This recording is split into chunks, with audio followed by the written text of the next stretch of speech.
Good to see everybody this morning. It's about time to begin our class. It's great to be back. Certainly missed everyone while we were gone, but we made it back alive, so that's good. And the kids had a great time as well. But it's definitely good to be back together this morning. I don't have necessarily any announcements, but I do want to encourage you to continue to remember those that are currently suffering loss and those that are struggling with health issues. I know we have quite a bit of shut-ins, so please continue to remember those in your prayers. Before we get started, TJ, would you lead us in an opening prayer? Sure. Dear Lord and Heavenly Father, we thank you for this time that we can come together and worship you and have fellowship with one another. We ask as we open your word this morning that we might find new insights, that we might find new resolve to serve you in a new and better way. Bless us as we leave here today, that we might be salt and light in a lost world. In Christ's name we pray. Amen. Thank you, sir. So picking up our class this morning in Deuteronomy, really dealing with the Sabbath principle and the idea that God had set apart 7-year intervals for them to observe a Sabbath year. They would let the lands lie fallow. They would not plant in the field. But then guess what that meant for the 6th year? If they're to let a whole year go by without planting, without harvesting, without doing any of those things, what would God do the 6th year? Yeah, give them an abundance, right? You have a bumper crop in the 6th year and the expectation that they would be cared for. In the wilderness, what did this look like? We'll get there, I guess, at some point. In the wilderness, what did this look like? We know that they were wandering, they collected manna. What were they to do on the 6th day? Double portion, right? So the 6th year, they're going to get a double portion to allow for that Sabbath year to be effective. God wanted them to rest. So again, in that principle, we have this 7-year cycle that is set up. The law organizes time into those cycles of 7 years. Just by way of reprise, I'll look over these briefly again before we move on. And then 2 times during these 7-year spans, the tithe was stored in the community rather than the tabernacle or the sanctuary. Why was that? Yes, to provide for the poor and the indigent. Did God always have a view and an eye towards those that were less fortunate than others? Yes, absolutely. So in life, circumstances may be such that someone does not have as many material goods as another, and God made sure that those that were part of the Israelite community would be taken care of. Obviously, all care comes from God, and He wanted to make sure that those individuals who lacked would be taken care of. Like we said, so Exodus 23, 10 through 11 states that the land was to lie fallow during the 7th year. Leviticus 25 emphasized the rest for the land as well. Again, we get this personification of the land that we've seen more than once. Here, it's in the sense of the land resting, but we also have, when the Canaanites are dwelling in the land, that the land is not able to bear all of the sins or iniquities of the people that live there. So God's very, very concerned about His creation, and the personification of the land here is also does a couple of things. It helps us see that God is intimately involved in our lives, and the land and everything is a witness. In fact, by the way, in Malachi chapter 3, Micah chapter 6, we get the mountains who testify before the Lord of the doings of His people. So again, we see even the personification of the land throughout the prophets as well. All debts were canceled in the Jubilee year, and servants were released from service. So if you had an indentured servant on this Jubilee year, that 7th year, they were to be released from their servitude. And then what else had to occur if you were the one that they were in service to? Did you have any obligations to them? You had to make sure you gave them something when they left, not empty-handed, but they had what they needed. And if they wanted to stay, they could stay.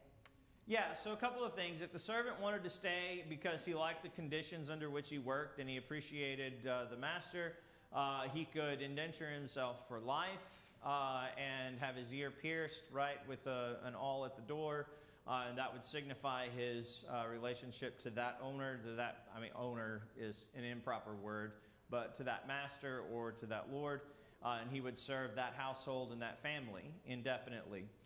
If he was to go away and to depart and to take on his freedom again after having his debts absolved, it was incumbent upon that master to make sure that he had something to be solvent with.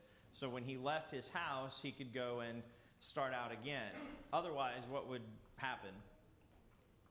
Get into debt and go back into the same position that he was in. So the idea was to lift them out of that situation so that they didn't have to do that again. Now, what happened if someone indentured themselves on the 6th year? Were you allowed to say no because I'm only going to get a year's worth of work out of you? No. What was the command?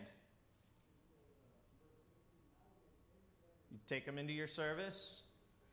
At the 7th year, what do you have to do? You have to release them. You only get a year's work out of them. You absolve their debt, and you have to support them. So what do you think that led to?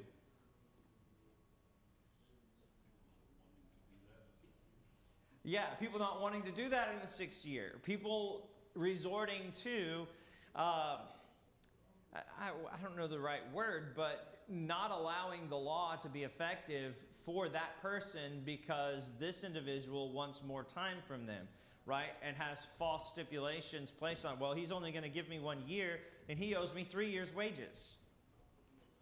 Well, who's taking care of you? Right? So again, they're putting the false, and there can be this idea of not executing justice for those people because they have the wrong view. So again, all debts were canceled in the Jubilee year and servants were released.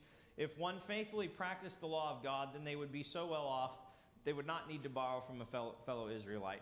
The idea that God had set up within the law, the way that they were to farm and to practice agrarian skills and all those kinds of things, and to offer sacrifices, is significant to me because that tells me that, one, God knows what he's talking about, and if an Israelite were to effectively practice these things, would he ever be in lack?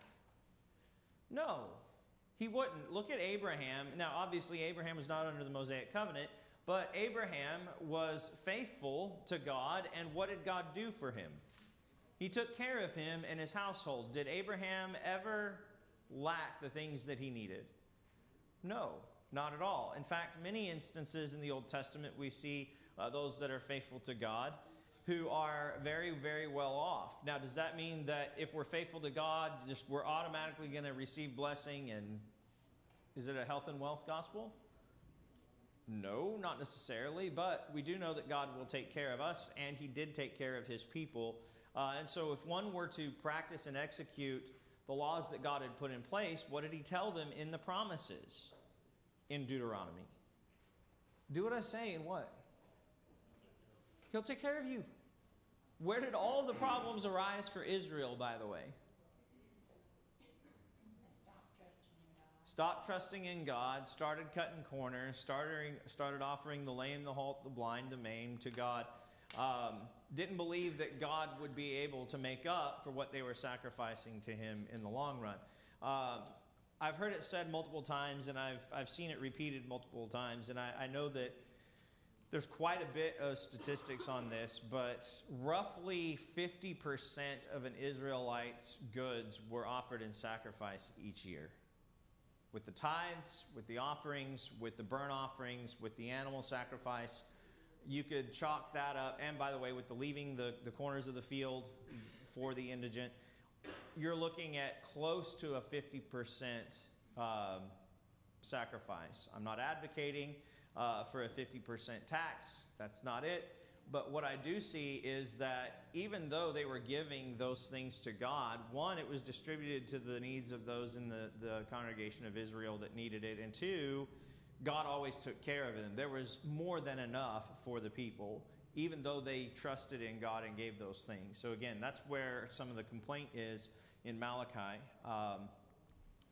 Now, the Sabbath principle, again, that 7-year cycle. When a servant was released from the obligation he incurred, he was to be given sufficient provision to be able to live independently. Those who preferred servanthood, as was mentioned earlier, were to have their ear pierced. That's in chapter 15. And then firstborn animals. Okay, the firstborn males belong to the Lord. So every firstborn male that was birthed, okay, of the livestock and the animals and things, those were dedicated to God. Those were sacrificed. They were not to be worked or used for the benefit of man. Okay, they weren't livestock that they were to be worked, and they were to be eaten at certain festivals. So again, you have the firstborn males that are offered during certain times, specific to God. And I don't know what that PowerPoint or bullet point was, but hey, we got a bullet point. And then there were annual feasts. And I know we talked about some of these things a couple of weeks ago, but again, just as a way of reminder before we move into this morning. There are several clusters of 3 in this section of Deuteronomy. In chapters 14 and 15, there's 3 references to years that appeared, or 3 references rather to years appeared. There are 3 categories of unclean animals that are mentioned, 3 temptations to idolatry, 3 prohibitions against eating blood, and 3 uses of the phrase, the place which the Lord your God shall choose. Where was that place, by the way, when they went into Canaan? Anybody remember? What's that? Shiloh, yeah. The tabernacle was in Shiloh. Up until what point?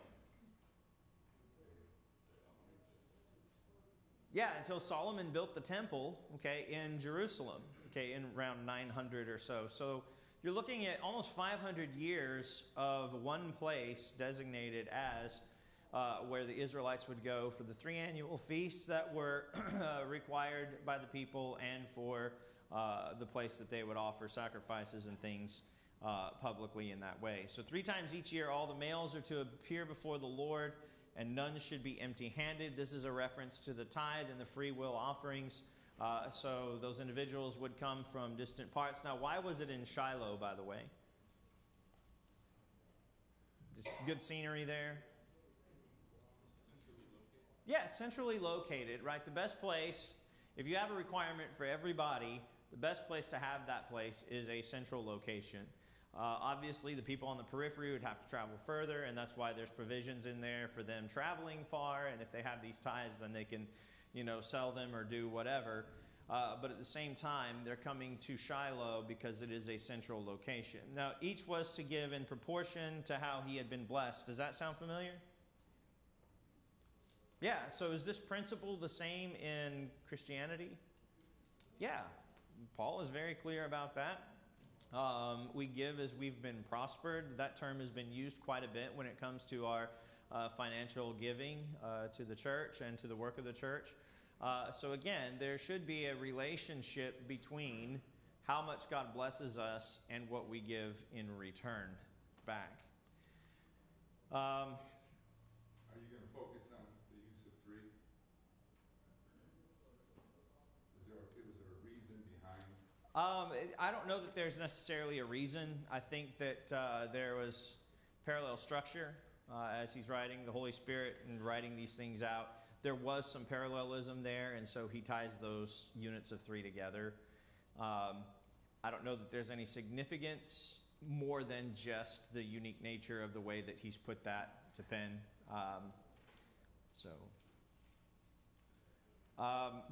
But again, Passover and unleavened bread, there's 3 feasts that they're to observe.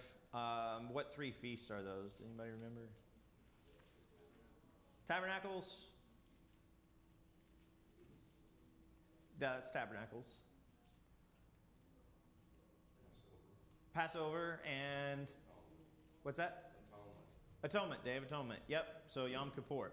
So you have 3 major festivals. What are they all indicative of? What are they? What is the Passover? What's that?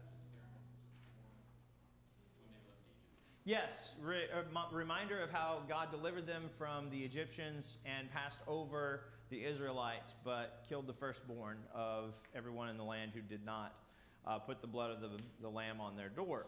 What is the Feast of Booths, or tabernacles, or tents? Remind them of the wilderness wandering, right? So again, all of these feasts have their root in their exodus and God's provision for them. What about the Day of Atonement?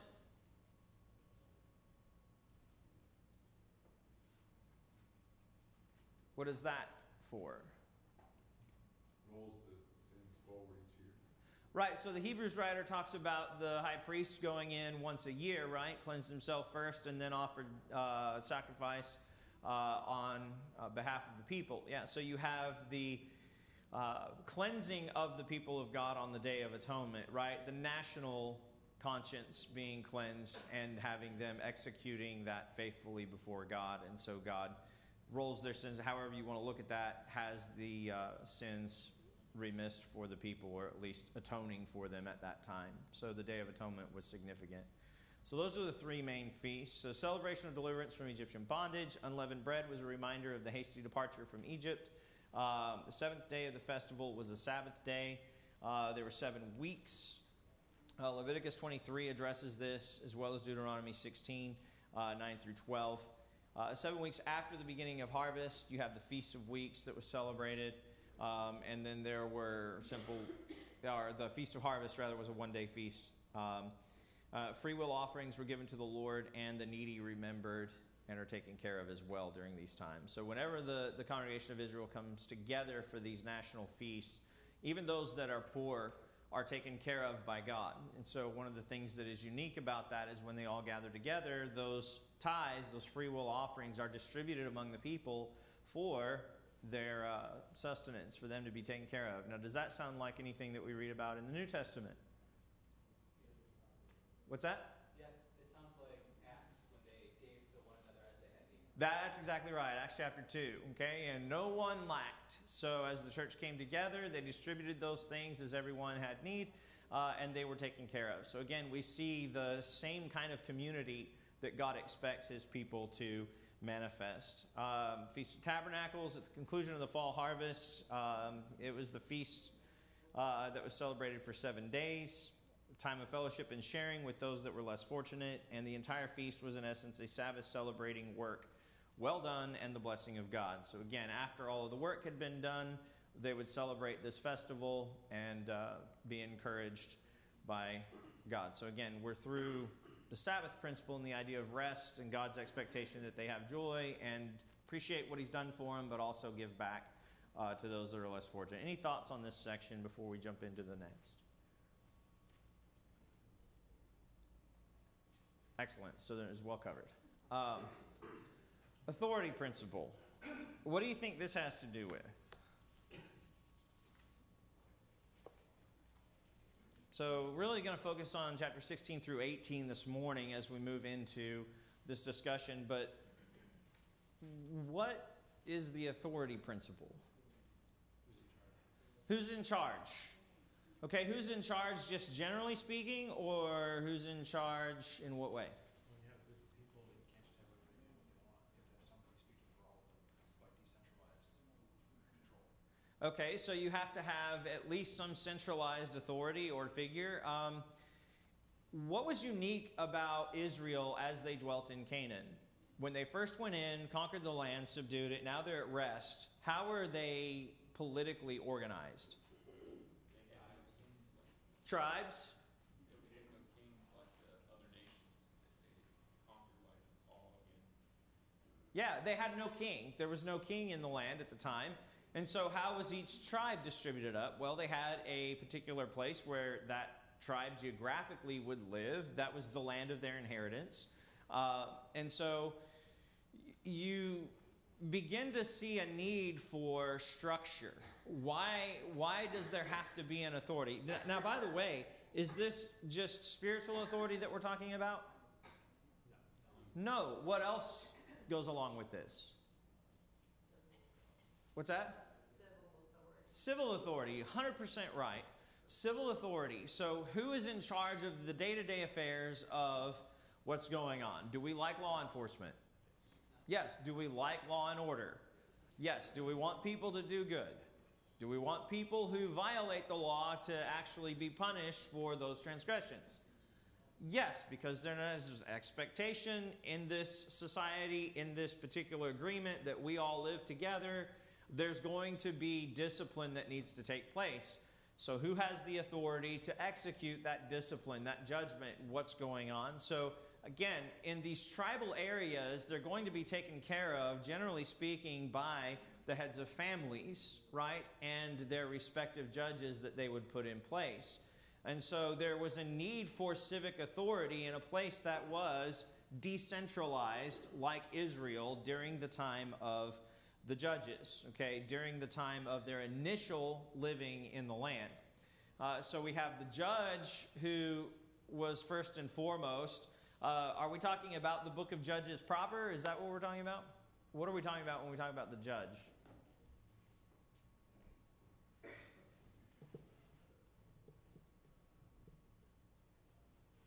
Decision maker for the process.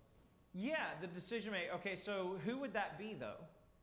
It could be the priest, it says. Okay, it could be the priest. And there's particular emphasis on when that goes to the priestly group, and we'll talk about that. It was Moses. Okay, Moses was the judge of Israel, but when they go into the land, who now takes on? And by the way, did Moses judge all of the people in every case?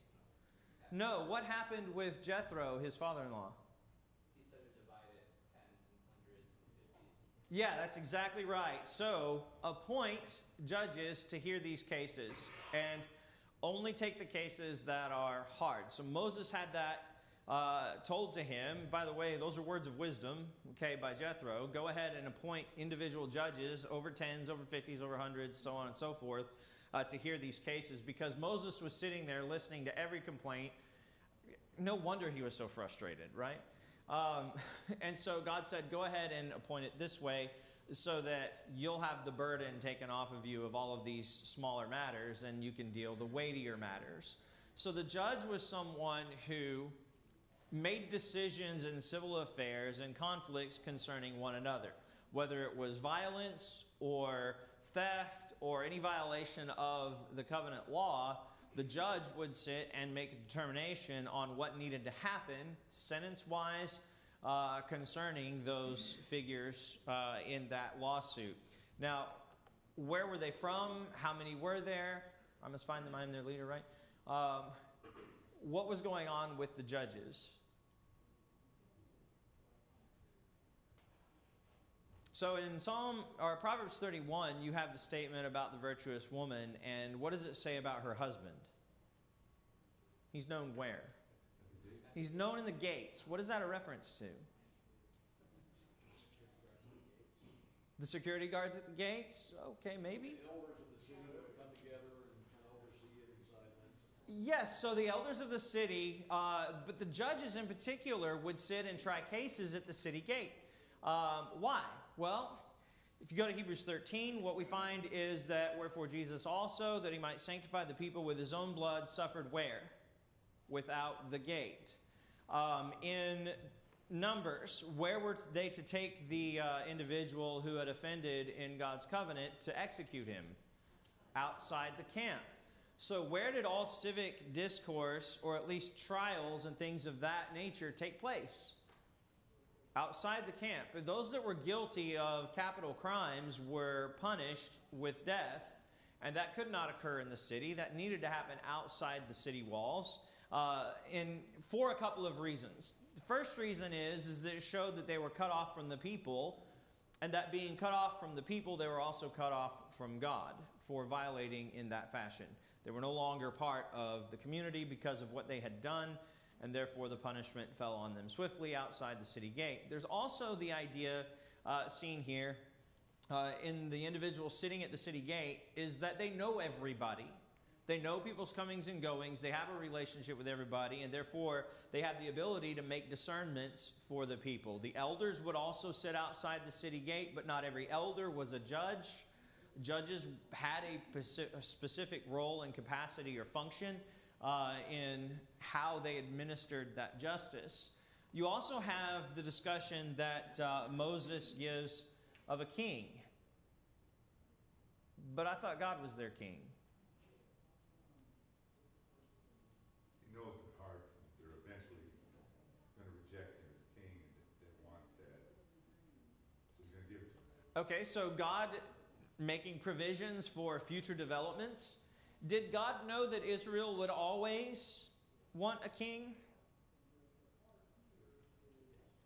Yes, back in Genesis, God tells Abraham, your people and the kings that come from you. And so God already knew that there was an expected time when his people would say, we want a king. Now, is it wrong for them to desire a king? When you and I read 1 Samuel, it comes across as this is the most heinous sin that Israel has ever committed. Now they want a king and they've rejected God. Now, what does God tell Samuel? They've not rejected who, Samuel? They've not rejected you. They've rejected me. But again, God had always set up provisions for them to institute a regal governor or governorship in Israel. And so when we think about this, we also need to think about why or what the motives were behind the kingship in Israel. We'll look at what his responsibilities and obligations were. What is the danger of a king, though? So you have 12 centralized tribes, right? Ephraim and Manasseh would make up 12. You have 12 tribes in their geographic regions. What is good about autonomy?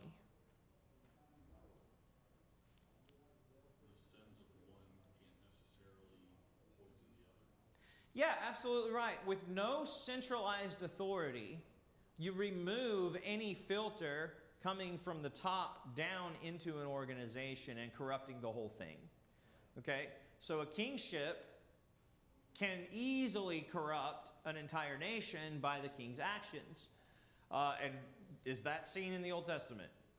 Yes, okay, and that is the main danger.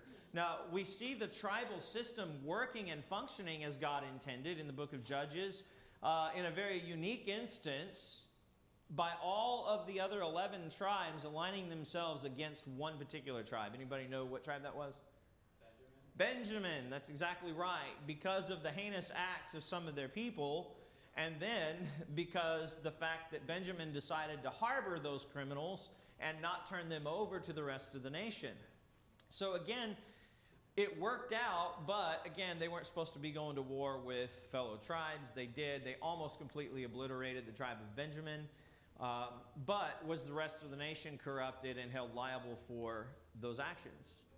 Not for the initial actions of the tribe of Benjamin. No, they weren't. So again, you see that kind of being effective in the way that they were supposed to work.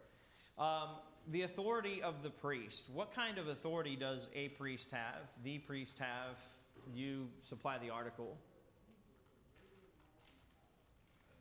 Well, when they had illness, he would certify whether they are free of that illness or not. Yeah, okay, so matters of discernment on sickness in the camp and who could be counted clean among God's people and who was to be set apart, right? So lepers certainly were put outside the gate. By the way, in Samaria, when you have the discussion of the lepers that are out there, when the Assyrian army approaches, they're all outside the city walls, okay, because they don't want infectious diseases inside the city. And yes, the priest makes that determination. In the New Testament, when Jesus heals the lepers, okay, he tells them to go do what?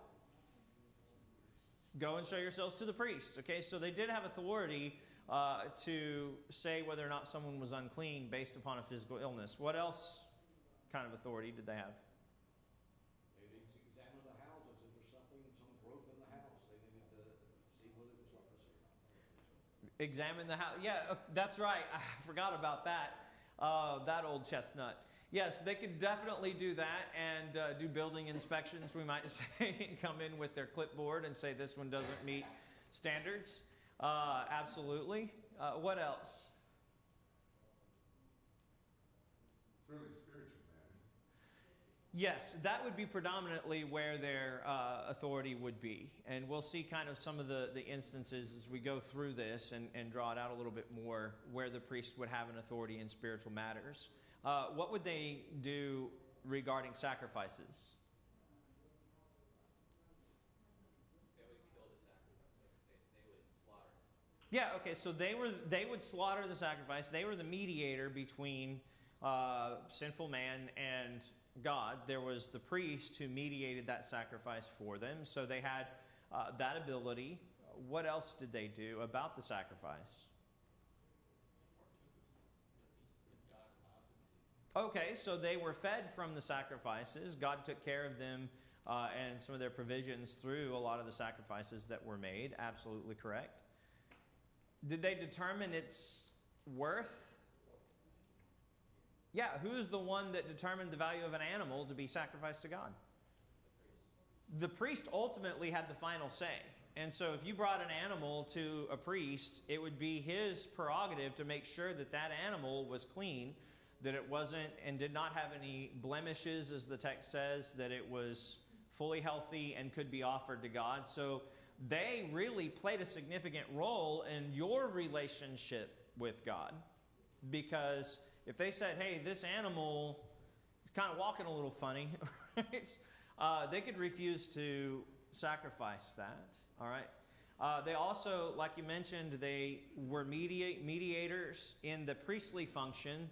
They mediated those sacrifices on behalf of the people. In Leviticus chapter 1, the individual who goes to the door of the tabernacle is to place his hand upon the head of the burnt offering. And note what it says, it shall be accepted for him to make atonement for him. And so the priest plays the role of executing that animal and imparting that cleansing from that animal onto the individual. So again, yes, they played a significant role. What about judicial?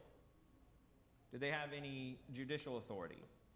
Yeah, I think it was What's that? they could give death penalty. Okay, in what instances did they have that authority? It's like if somebody did something real bad. So what was the first line of legal, appeals? Where did they go? The gates to what person? We just mentioned him. He's the judge, yes. So the judge sits at the gate. I have a problem with my brother. I go to the judge of the city. Now, so that we know what's going on in Israel, every city had a judge or even multiple judges that would try cases for that city. Okay? It could be the elders of the town that had taken on that specific role. But again, that role was a very privileged and unique position. It was important that you put the right person in there. What happens when you get a corrupt judge? Do you get justice? No. You get corruption, and you get corrupt judgments. So you put the right person in there. In every city there is a judge or a multiplicity of judges who would hear a case and determine it. What happens when they can't make a decision on the case? Well, there was no appeal process in Israel. Okay, so if they didn't like what the judge said, they couldn't appeal to the Fifth Circuit and say, hey, this was a bad ruling because they didn't exercise this and this and this in this particular trial. Didn't happen like that. Okay? The difficulty of the case was determined by the judge, not by those who were presenting the facts. So there was no appeal process for John Q. Israelite to go and say, well, I'm appealing this decision to somebody else who knows better. That did not happen. What happened was, if the judges could not determine amongst themselves or their peers, okay, maybe even the elders of the city they might have talked it over with, they couldn't figure it out, they would then go to the priests. And the priest would have the final say in determining that particular case. Yes, sir. It looks like from chapter 17 and verse 8, that it's specifically the one where the tabernacle exists. Uh-huh. So it's that particular, not any city, but that particular city. That's exactly. So they wouldn't go, oh, we have a priest in our town, let's go figure out what happened. No, they would take it to the tabernacle. Okay. Could be to the high priest or to those that are officiating. Yes, ma'am. No judge shopping. No, you couldn't go find your judge, the judge of your choice, right? That did not happen. Most cases were tried in their original jurisdiction, and then if the judge, like you pointed out in chapter 17, verse 8, thought the difficult or the matter too hard, he would go to the tabernacle, to the priests, and deliver that case. Now, what is that representative of, by the way? What does that look like? Okay. Prayer, yeah, we take things to God that are too challenging, for sure. Now, in the wilderness, who tried the hardest cases? Moses. So now, Aaron's brother and his descendants in that capacity are doing what? Trying the hard cases that can't be at least resolved in that particular city or at that lower level. Now, what's the unique nature, though, of what the priest says? We might as well just look at the text.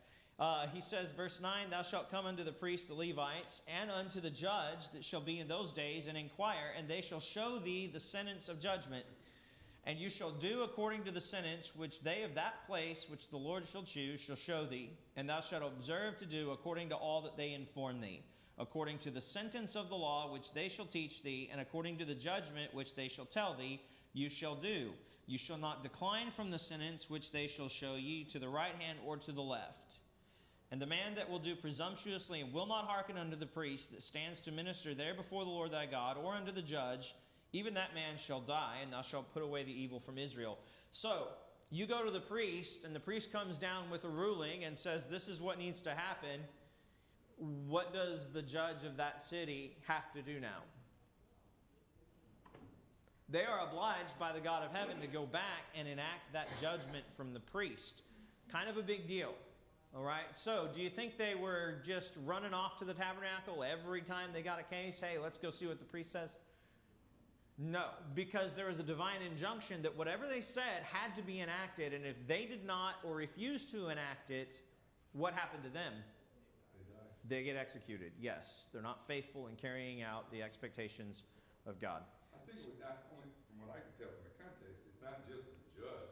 If anyone, if for instance the people involved don't accept the verdict, then they die because it's God's rule. There is no other option. Yeah, that's right. I could give him my horse or my animals, or I could die. I'll give him my animals, right? Yes, because it was a complete refusal to listen to the word of God as it was coming from the priest and what God's expectations were for them. You're absolutely right. So did the priest have quite a bit of authority, civically speaking? Yeah, when those cases were brought to him and those cases that were tried. Absolutely. And whatever he said was to be done. And Jesus said that. You know, they said in Moses' seat. All things whatsoever they bid you observe, that observe and do. Right? Matthew 23? Absolutely. So now we get to the prophet. What was their role?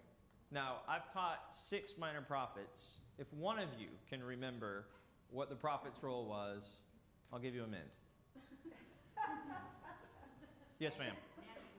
Thank you, Nancy. The prophet was the national conscience before the people.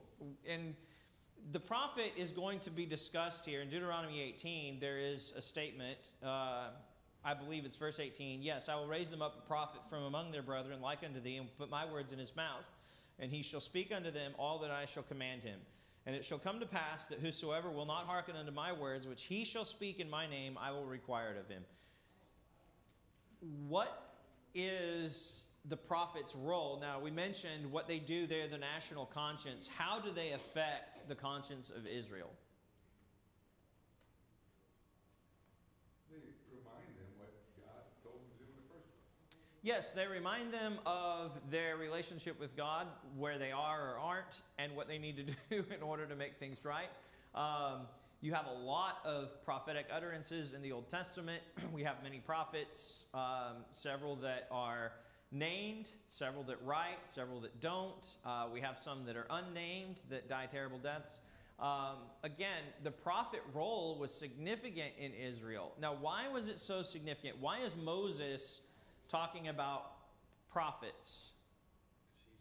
Well, because he's one, certainly. And what significant event happened in the life of Moses that made Moses the mediator between the people?